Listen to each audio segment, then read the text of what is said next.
So here we have the Seat Leon on a 15 plate.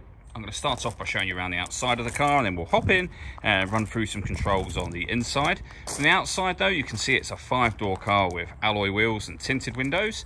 Let's start off inside the boot and then work our way around the rest of the car from there. As we approach the back of the car, you can see we have reversing sensors and plenty of boot space as well, along with that 60/40 split folding rear seat should you wish to increase this space even further.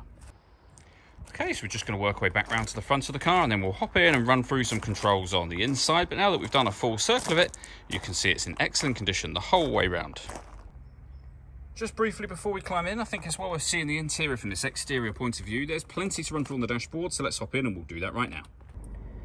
Okay, now that we're inside the car, we're going to start with the dials. On the left-hand side, we have the rev counter, and on the right-hand side, the speedometer and fuel gauge.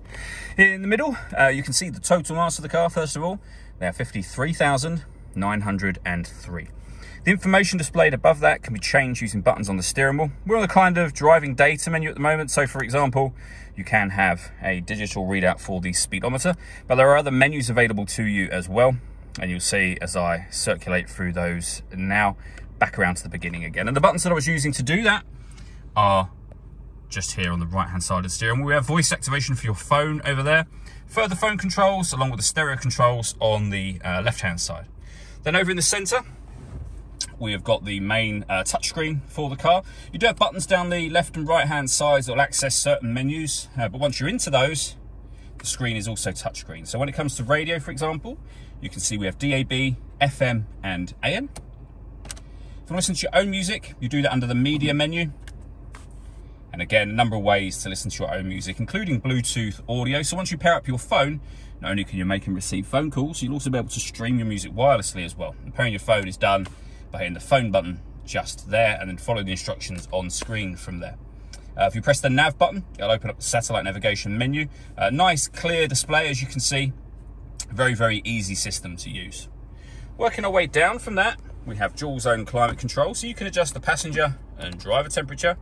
You can increase and decrease the fan speed and determine what direction you'd like the air to be distributed in.